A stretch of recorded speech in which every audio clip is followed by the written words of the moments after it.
Hello friends, this is Meow and I hope that you're all doing well. Welcome to my review, my critique, my rambling thoughts on Amnesia The Dark Descent. Full spoilers ahead. I will be talking about everything in the game, so if you for some reason somehow found your way here to this video and you haven't played this game yourself, go play the game. This game is a masterpiece. It is so insanely good at what it does that you should play it. Everybody should go buy it and everybody should go play it. I love this game. This is one of my favorite games of all time. And even today, 15 years later, I mean almost 15 years later, this game still holds up so incredibly well. Because what they set out to do with this game, they nailed it. They understood the memo. They got the memo.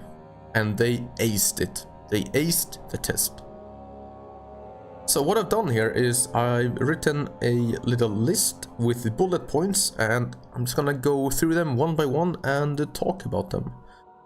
This is gonna be a lot of talking, a lot of rambling.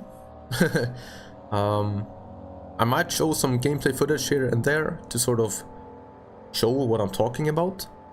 But mostly I'm just gonna sit here and I'm gonna talk. So this might be a long video. I guess you can say that this is gonna be like a love letter to this game, because I don't have a lot of negative things to say about this game at all. I have maybe a few things, but overall this game is incredible. And still, 15 years later, it holds up so well. Alright, so the first thing I've got on my list here is the atmosphere. Now, in this game, you don't fight the enemies. You can't fight the enemies. You literally cannot. You know, there are no gameplay mechanics in terms of combat or self-defense or something like this. The whole game revolves around hiding from the monsters, and at first glance that might seem a little bit weird, like, well, doesn't that make the game really boring? Like, if you can't fight the enemies, like, what do you do? Well, this game does not revolve around fighting for your life. This game revolves around the atmosphere. This game builds such an intense, oppressive, claustrophobic, and terrifying atmosphere that the whole idea is that you're just scared. You're so scared that you don't even want to fight the enemies. Even if you could, you wouldn't want to fight them. That's how scared you are. And while I lack the game design understanding, like, I'm not a game developer or anything of, anything of the sort, I can't really explain exactly how they have managed to create such an atmosphere, but everything just comes together into this, I mean, like I said, this oppressive, claustrophobic atmosphere. The environments are just perfect. The setting is perfect. You're in this huge castle. Now, you don't know what the hell is going on. You don't know where you are, you don't know what's happening, you don't know where you are. You learn very quickly that you have chosen to forget what you've done. And you wrote a letter to yourself, right? And you told yourself that you have to go deep inside the castle. You have to find Alexander and you have to kill him. Now that's like, what the hell are you talking about? Like, what is happening? This game has such an immersive, well, it's so immersive because everything just comes together perfectly. The way that they've built the settings, all of the areas, all of the levels. I mean, the storage area, the moment you enter the storage, you're just, this place is awful, I don't want to be here. You just get this horrible dread, you know? Like, I don't know exactly how, but it's something with, I mean, it's just everything, man. The sounds, the way that you're just faced with an immediate wall of darkness, you know? You will be looking down a corridor and you can't see anything. You literally cannot see anything. It's so dark. It's so dark in the right places. This game is so good at putting light where there needs to be light, and then just showering the rest in darkness. So you'll be looking down a corridor and you're like, I can't see anything here. Can't see anything down here. So even if there is, I mean, if Santa Claus is right there, you can't see him until you walk down into that corridor. And that is pretty spooky, man. Because anything could be down there. And you don't know. You don't know. Because you can't see. This game is really unsettling. The graphics are... Maybe the textures themselves are not like super high fidelity, but it doesn't matter because the art style is so on point that not once during this game did I look at something and think to myself, oof, that looks kind of weird. I'm gonna look away and pretend like I didn't just see this weird thing. That never happened. Even today, again, 15 years later, that never happened. And this just goes to show that graphical fidelity is not everything. I mean, we have so many classical examples of games that has like a timeless aesthetic, you know. I mean, think of Halo 2, Halo 3, you know. Think of Bloodborne, all of the Souls games, Skyrim. I mean, well, I would argue Skyrim as well. Of course, we see these modded games that look insane, but even the base game, I mean, it just looks incredible. Not because of its graphical fidelity, but because of the art style, the way that they have designed everything. Think of Borderlands, you know, think of Dishonored. Graphical fidelity is not everything. If the art style is not on point, then it doesn't matter. And this game nails it. The setting is perfect. The art style is perfect. The game just pulls you in and it doesn't let you go. Now again, I wish that I could explain this more in terms of like actual game creation, but I can't. All I can tell you is that this game's atmosphere is just incredible. There were very few times, I can't even think of a moment. Well, I can't think of like one time during the game where I was sort of pulled out of like something in the game happened, and that was so weird that I was thinking, oh, okay, yeah, I'm playing a game, it's fine. Oh, but like there was one time throughout the whole game I could immerse myself. I could what's the term? I could suspend my disbelief, and I could sort of just enter the world that this game has created and let the game absorb me and just be terrified. And that is crazy, because there's not that much depth in this game's mechanics at all. So the fact that they managed to hold me and pull me in and hold me there for the whole game is insane. So this game's atmosphere is just, it is incredible. Incredible. The next thing I want to talk about is the madness mechanic, the insanity mechanic, combined with the lantern. Because this is really what ties this whole game together, you know? That is, it is the finishing top on the atmosphere that really just makes it so oppressive and terrifying. So you have two types of light sources. You can use tinderboxes to light pre-selected light sources. So for example, a torch on a wall. You can light this torch with a tinderbox, but you cannot take the torch with you. And a tinderbox is a one-time use, so you can light up areas pretty well with just tinderboxes, you know. And then you have your lantern, which is, you know, a lantern that you carry with you the whole game, and it has limited use thanks to its oil requirement. You need to refill it with oil. Now, you don't get as much oil as you would like to have, so you have to be really careful, or maybe not careful, but you have to be, well, I guess you can't just use your lantern the whole time, you know. You have to manage the oil resource, and that's spooky in itself. But when you combine that with the fact that if you're in the dark, you go insane. And when you go too insane, you will just collapse. And if that happens while a monster is near, you are doomed.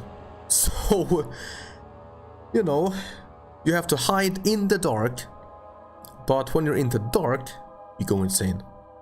And it's just like, ah, what? So, like, because of this game's incredible atmosphere, all you really want to do is just hide, you know. You just want to go into a corner, you want to sit there for 10 minutes, you want to cry and gather your strength and your courage, and then move on slowly in the dark so that you're safe in case a monster appears. But you can't do that, because if you do that, you go insane. So you are just put in this horrible situation where there is no good choice, you know. You either go slow with your lantern, which means that your lantern will run out quickly, or you have to go in the dark, which will make you go insane, or you have to just go quickly, which is scary because you want to take it slow, you want to observe the areas, you want to come up with like, okay, if the monster comes out of here, then I'm gonna run over here. But you don't have time. It's so awful in the perfect way. This mechanic is really what ties this whole game together. And also, as you go insane, you will start to hear things. You will start to see things. Like the walls will be morphing, like moving, and you will hear footsteps above you. You will hear children crying. You will hear people screaming in pain. You will just hear and see things that aren't there. But of course, you don't know which sounds are real and which sounds are in your imagination. You don't know.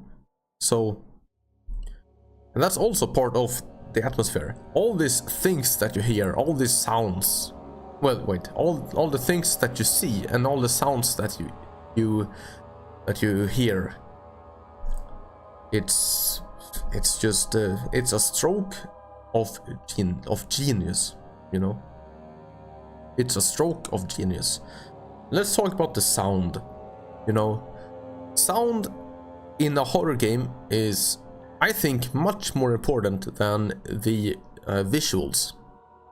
The visuals just has to be good enough to not make you go like, what is this? You know, they just have to be, they have to do their job, you know. But the sound is really what will make or break the game. And I'm sure that you can hear this soundtrack. I mean, this soundtrack alone is just iconic, you know. It's iconic. And every sound in this game is perfect. Every soundtrack is perfect. Don't do it. I think we're supposed to make a bomb, but wait, how do I make a bomb? Oh, I have a chemistry pot. Maybe we can use that. Maybe. Opening doors. And the doors are just squeaking and picking up items, and when you complete some objective and you have this blue light, and then all you hear is just this weird breath, like like it's even when you do something good, you are rewarded with something spooky. And of course the sound of the monster, I mean, that is iconic as hell. The sound when the monster is chasing you is even worse. I will never forget that sound. If I hear that sound, I will enter a state of panic. Just right on the spot. Doesn't matter. I could be walking around outside on a sunny day. If I heard that sound, I would just run. I would just run away. I would run. So, I mean, I don't know what else to say about the sound, really. Everything just sounds perfect. Everything sounds creepy as hell. It's just crazy. They nailed it. They aced the test. Next thing I want to talk about is actually the story. So this game has an amazing story. The pacing is fantastic. So of course the game begins with you finding a note from yourself. You have drank a potion which has made you forget, right? It has given you amnesia, and throughout the game your memories, they will come back to you slowly over time. One piece here, one piece there. And you will also find notes written by various characters and stuff, which will give you pieces of, you know, of the story, of what happened. Because basically, you are going deep into the castle, but as you're going deeper, you are backtracking in the sense of the narrative. You are looking at the timeline of events backwards, sort of. Not really, but sort of. I hope that makes sense. So you'll find notes, and you'll also read things in the loading screens, which is a really brilliant thing, because in most horror games, when you enter a loading screen, it's like the game is loading. You're just waiting. That is not very immersive, you know. But in this game, every loading screen will have like lore written. So even when the game is loading, you're not just sitting there waiting for the game to load, you know. You are learning, you're reading, you're getting information. And you also find these weird, I mean, I don't even know what they are, these weird things where you click on them and the whole screen turns white, and then you can read something. I think that those things are from Alexander's point of view, and the loading screens are Daniel's point of view. Or maybe not point of view, but the loading screens are all about Daniel, the things that he did. And the other things, they are about what Alexander did, or what he's doing right now, what his goal is. And the notes are more general information. And the pacing is just so good, because throughout the whole game, you are always asking questions. You are always learning new things about what's happening, or about what happened. You are always piecing the puzzle together, you know.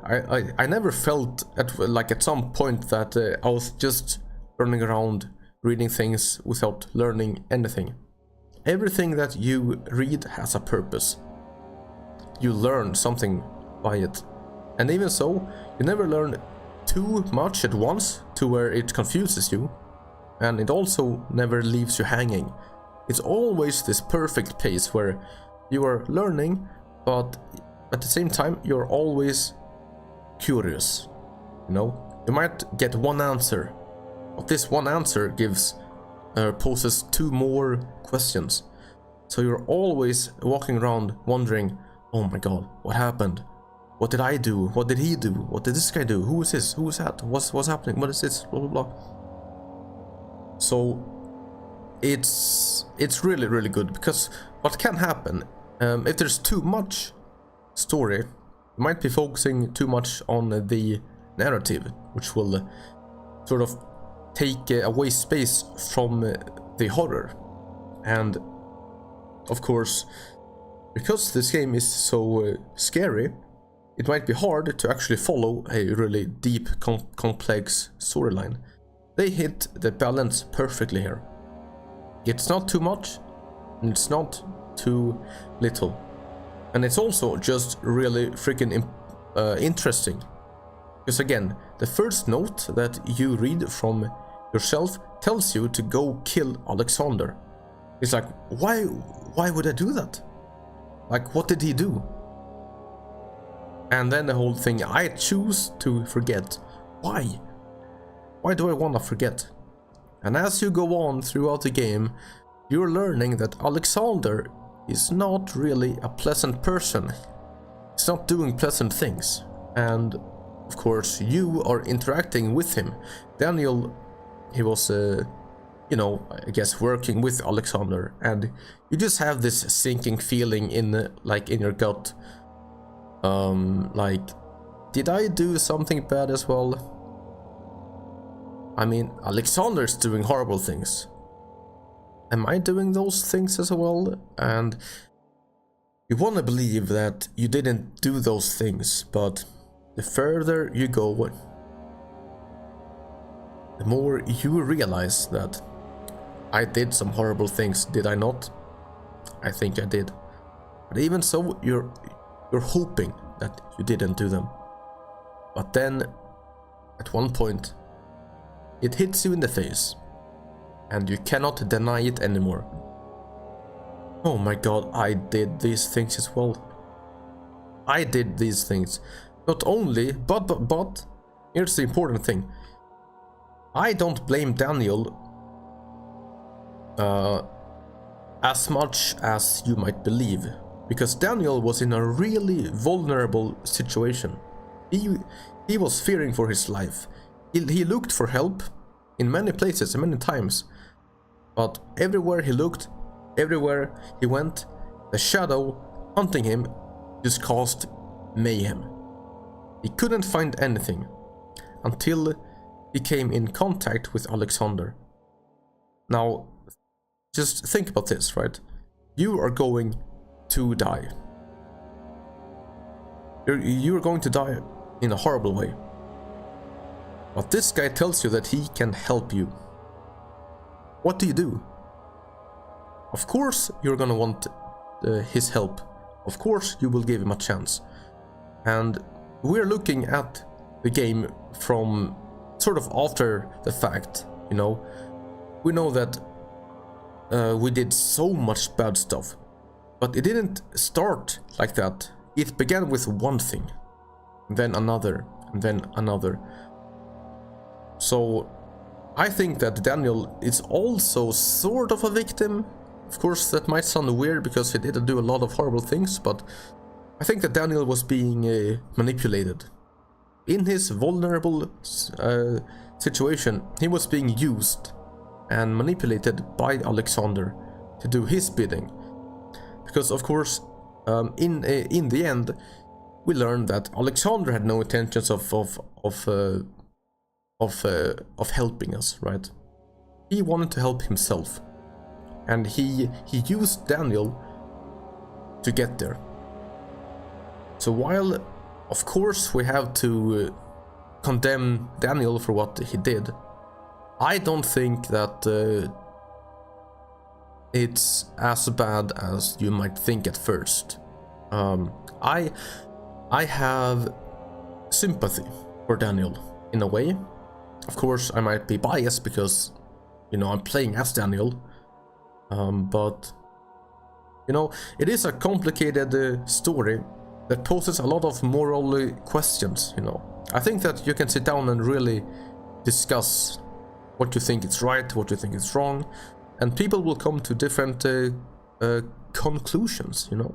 And that is a sign of a good story. I don't like stories that just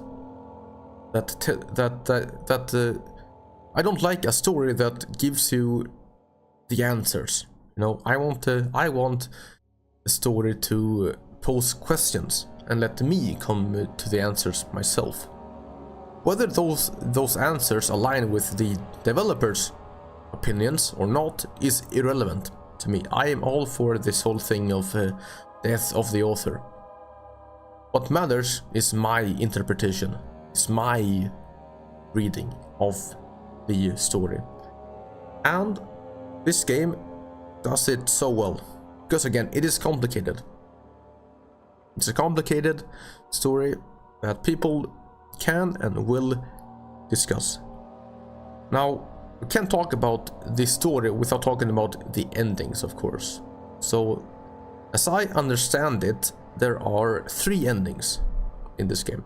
Well, there might actually be 4, but I'm not sure about that. There are 3 endings, at least.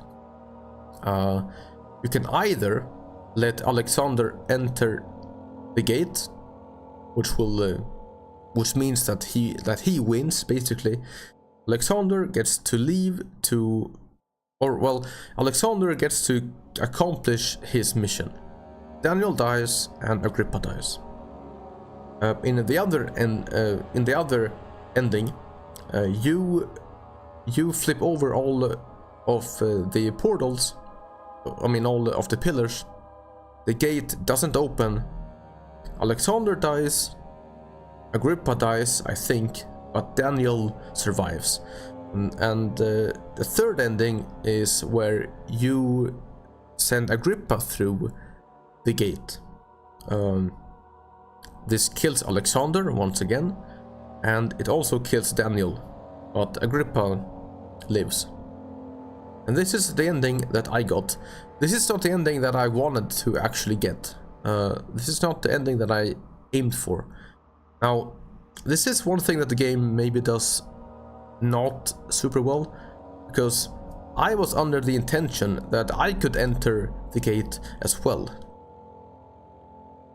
I was under the impression that I was gonna enter the gate and take Agrippa with me, because of the way that the game told, like its narrative, its dialogue, the way that I talked, and the notes and stuff. It just led me to believe that that was possible, but it's not possible. Daniel cannot enter the gate. So I wanted Daniel to have a second chance. But looking back now, this is when I was playing the game. While I was playing, I wanted Daniel to have a second chance, and I still do. But looking back now, after a few days, looking at these 3 endings, I think that the ending where you save Agrippa is the best ending.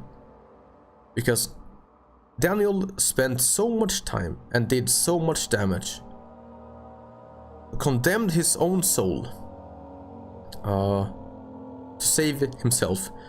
Daniel sacrificed so many other people in order to save himself, that I think that it's a beautiful arc where he finishes up saving someone else instead. Daniel finally stops sacrificing other people to save himself. He sacrifices himself to pay for his sins, to save someone else. I think that is beautiful. And of course, if you do this, Agrippa and Wire, I think that's his name, Wire, they will come and save you. Now, I don't know what save you means. I don't know if it means giving you back your life. I don't know if it means saving your soul. I don't know. I don't know what it means, but even when you sacrifice yourself, you will be saved. And I think that's the best ending. I think it's a beautiful arc for Daniel, and it's the right thing to do, I think. Also, I want to talk about the voice acting, because that's part of the immersion and the story as well. The voice acting in this game is incredible. There are not that many voice actors. I also think that Clarence from Penumbra Black Plague makes a cameo. I think he's one of them guys in the wine cellar. Daniel's voice acting is phenomenal. It is one of the best voice acting jobs that I have personally ever heard. 18th of August, 1839. I cannot believe what I have become. One of the girls escaped and I chased after her all the way upstairs. I hunted her down, and what is her life worth? How many lives can I take before I surrender my own? Sure, I would kill a murderer to save an innocent, but to kill an innocent to save myself? A cold-blooded murderer. I mean, I don't know how to explain the technicalities of his voice acting and his voice, but every time Daniel talks, I'm paying attention. I'm listening with both ears, you know. I'm just locked in. I wish that I could have half as cool of a voice, an accent, and a pronunciation as Daniel. Really is phenomenal. They got the right guy for the job. Alexander is also phenomenal because his voice and his tone is a lot like lower, I guess. When Alexander talks, you really get the feeling of authority. And then of course you have Agrippa, which sounds against all the odds. He sounds quite jolly. He sounds quite cheerful, hopeful. Now he might have the worst fate out of anyone, and yet he's the one who is cheerful. Now I think that they put Agrippa there because, and well, when I say them, I mean the developer. I think that they put Agrippa there because they were like, you know what, we've put the player through hell. Let's give him some comfort here. Whenever I was with Agrippa, I just felt, I felt better. I felt safe. I wasn't fearing for myself really. I was just hanging with Agrippa, you know, and I appreciate that. I appreciate one shining light in this awful, dreadful place. Because throughout this whole game, you are always fearing not only for your own safety, you're also fearing for what you will learn about yourself. What did Daniel do? What did you do? There's always fear. There's always dread, you know. You don't want to keep moving forward because you don't want to be scared and you don't want to know what you did. That is amazing. You know, you will be creeping around in the dark. You will be wondering about the story. You will be, you know, wondering about this and that, and then you meet Agrippa and you're like, you know what, maybe this isn't so bad after all. And I really appreciate that. The physics engine is really good. If you compare this game's physics engine to Penumbra, this is like a massive step forward. This whole game is a massive step forward compared to Penumbra. You know what it feels like? It feels like the developer, after they finished the Penumbra franchise, they went into the hyperbolic time chamber for like a decade, and they just made games. Then they came back out and they made this game. The jump in quality is insane. I cannot believe it. I just wanted to throw that out there. You know, I don't know what else to say about the physics engine. It just works. There were maybe once or twice where I tried to like spin a wheel and it was a little bit awkward, but 9 times out of 10, whatever it is that you want to do, it's just gonna work. You don't have to think about it. You don't have to like work around some wonky mechanic. It just works. That is really important, because that again helps keep you immersed in the game. Like everything in this game is almost like no game mechanic gets in the way, you know. Everything just works beautifully in the background, you know. Let me just sit up. Next thing I want to talk about is the monsters, the enemies. They are also really good. I mean, the game slowly builds up the monsters, and you're just walking around wondering like, what is this, what is that, and further and further you get into the game, the more you will be put up against the monsters and you will have to deal with them. And of course, when I say that, I mean that you will have to hide from them, and that might sound a little bit boring, but and while it maybe does lack something, because near the end you will sort of, well, at least for me, it does maybe lose its impact when there's a monster around a little bit. Maybe I wish that there was just something more, something to do, but with the game's mechanics, this is the best that they can do. All the monsters are amazing. You have the water demon, which I think is horrible. I cannot stand being chased.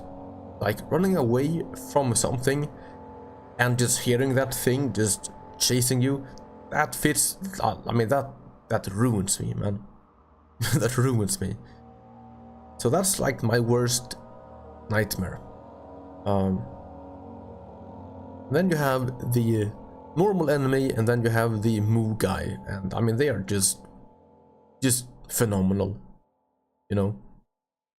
I think that I don't know what I was gonna say just now, but I think that they nailed the enemy encounters in this game perfectly, because if you compare this game to Penumbra, in Penumbra you actually I guess in Penumbra you get put into a situation where you have to actually interact with the enemies. Now this might sound good, but I think it's not good, because that game does not have enough depth, and it doesn't have enough of a good AI or whatever. Like, it just doesn't have enough going for it to justify that and make the enemies justice. Like, you will interact with enemies and it is so janky, you know. It's janky. It will pull you right out of the immersion, and you will lose the respect for the game. You will lose the fear for the game. I think that the developer, they realized this, and when they made this game, they sat down and they said, less is more. Because there was almost never a moment in this game where I was close to dying. I was almost never being chased. Almost never. And that might, again, that might sound bad, but it's not. because that kept the enemies at a distance, a literal distance, but also a distance in my understanding. No, I didn't know what enemies could do. They were unknown to me, and they were kept unknown to me throughout the whole game. And you know what they say, fear of the unknown is the oldest fear of man, or something like that. What I'm saying is, they did a phenomenal job, because if the game had me interact with the enemies, I would probably lose the fear I had for them, because I would learn like how to manipulate their AI or whatever. Like I would stop viewing them as an actual scary unknown thing and more as an obstacle in the game itself. It would ruin the immersion. So and I don't think that this was a mistake. You know, I think that they really sat down and they really planned out every single encounter to make sure that the enemies are kept at a distance from you, the player, to leave the enemies and keep them unknown, to keep them as a question mark, to keep them as something that you don't understand. And the things you don't understand will be scary, and it is scary, and it was scary throughout the whole game. And again, maybe it did lose a little bit of impact near the end, but even so, I think that they did the best that they could. There was one time where I did lose the immersion, and that's when you enter, I don't know what the area is called, but you enter the place where you have to put the orb into the thing. You know what I mean? The first time that you enter this area, there seems to be some sort of scripted event where you will be attacked by a monster, and it will put you in a prison cell. Now, this was just janky, it was weird. I didn't like that at all. I didn't die throughout the whole game. I wasn't even close. I think I said that like a few minutes ago, but I never died in this game. And again, you might hear that and say, oh, that's not good. You're wrong. The moment you die in a horror game, your immersion goes out the window. You lose the fear, you lose the I just think it's usually terrible. If you die in a horror game, the game has failed, you know? Because what will usually end up happening is that you will be in a really scary situation, and the moment you die, it's almost a relief, you know, because this situation is now over. You can relax. And then you will have to redo what you just did, and now you know where the enemy is gonna show up. You know what's gonna happen and you can sort of make a plan in your mind to how you're going to deal with it, and you stop just being immersed and you start problem solving a game. I don't like that at all. Now, I actually think, because I never died in this game, but I have played this game before, and I think that if you die to a monster, that monster will not be there when you get back to that place. So this game, I think it understood that this game understands what I'm talking about here, and so they went out of their way to try to make sure that you don't die. But if you do die, they still wanted to keep it new, and fresh. Because you will go back there expecting the monster to be there, but it's not there. And now you're back in this state of, oh my god, what is this? What's happening? So, I mean, they understood this perfectly. They nailed it. They nailed it. Perfect. Well, not perfect, but it's as good as you can get, almost. Except that one time where you get taken to the prison cell. That was kind of weird. But other than that, it's just, again, they got the memo. Next thing I want to talk about is how this, well, I guess this is a sort of everything tied together. What this game accomplishes is that it makes your imagination work against you. You know, you will be crawling around in the dark, you will be losing your mind, and like you will have 1,000 thoughts in your mind at once. You will be like, oh my god, I'm in the dark, I'm going insane.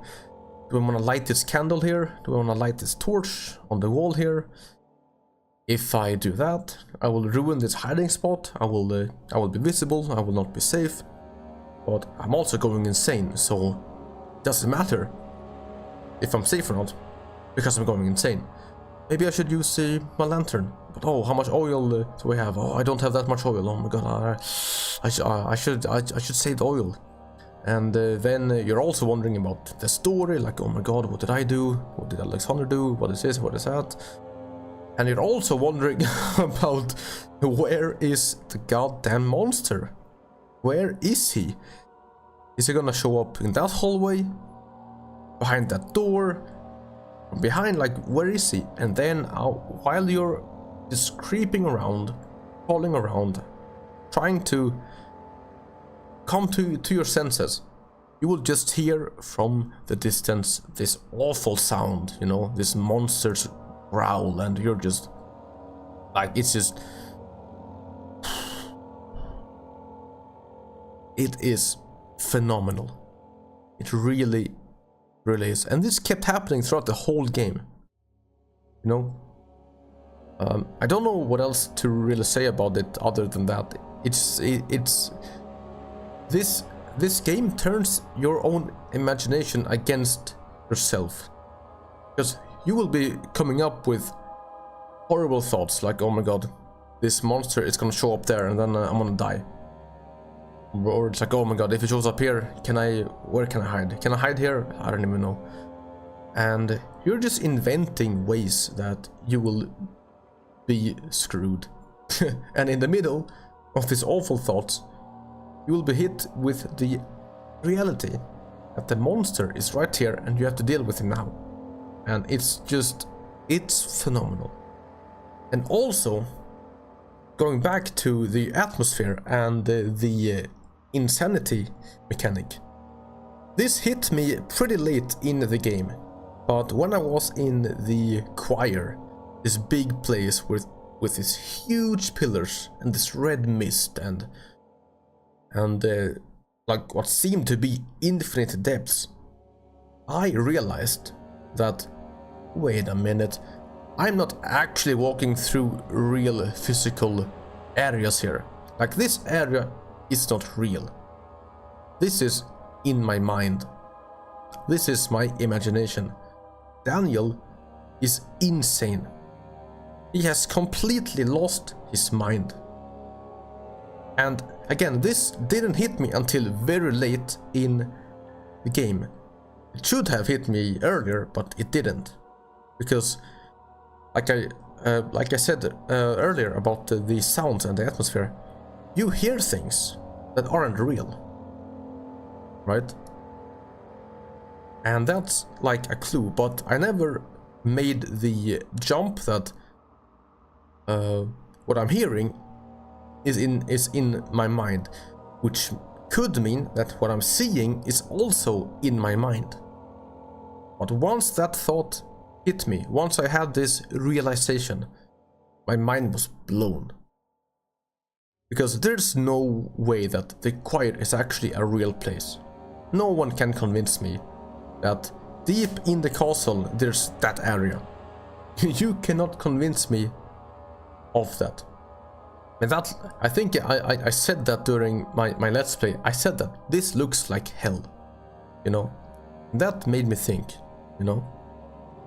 So we are descending into the castle, finding awful thing after awful thing.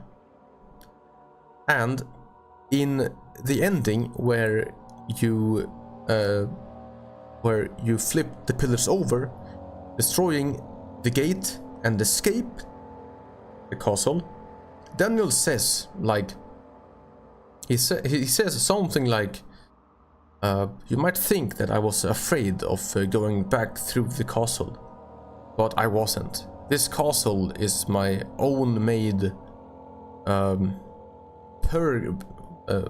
what's the word? Purgatory. Like, is that just a metaphorical thing to say?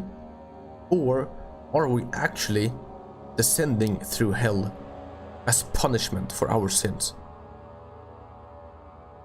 And I kept throughout this game, you know, you keep seeing monsters move into dead ends and then they just disappear, right?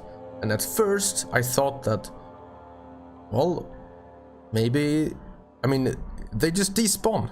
It is a game. But once I realized that what I'm seeing is not actually real, that made me think, is any monster actually real? Or are they just in my mind? What even is real? Like, can I trust anything that I see? I don't know. Once I had this realization, the whole game changed, and I realized what a genius game this is. This game truly is phenomenal. It is one of the best of its kind. One of the absolute best. 15 years later, it still holds up so stupidly well. I cannot believe it. I love this game. It is a milestone in horror. Now, I'm gonna talk about things that maybe I didn't like as much, and this is really small things, really. First thing is the puzzles. I thought that I liked having puzzles, but I thought that some of them were maybe a little bit too weird, maybe a little bit too abstract.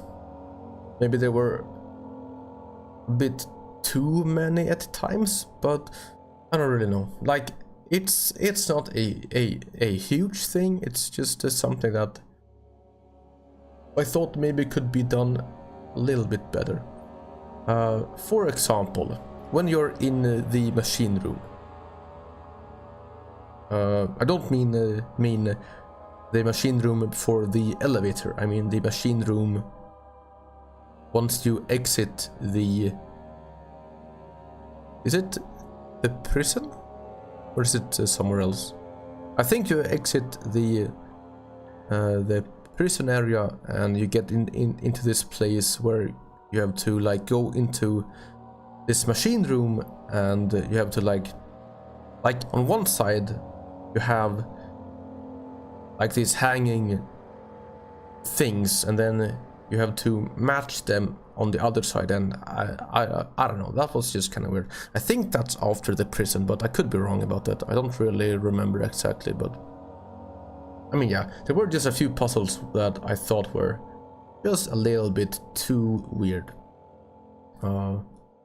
Because what happens is once you come across weird puzzles like this, you sort of stop being scared, because you realize that you're like, now you're doing a puzzle and nothing is gonna happen while you're doing the puzzle, because it's a puzzle time, and then it's you know, after you solve the puzzle, that's when you get scared again, because now you're like, okay, I completed the puzzle, maybe something will happen now. So I think that they should have simplified the puzzles a lot more. Well, I mean, some of the puzzles. Again, I'm saying some of the puzzles were a little bit too weird for my liking, but the next thing is something that I talked about with the monsters. They do lose a little bit of impact. I'm not sure if there's a better way to actually do it with the game that we have here.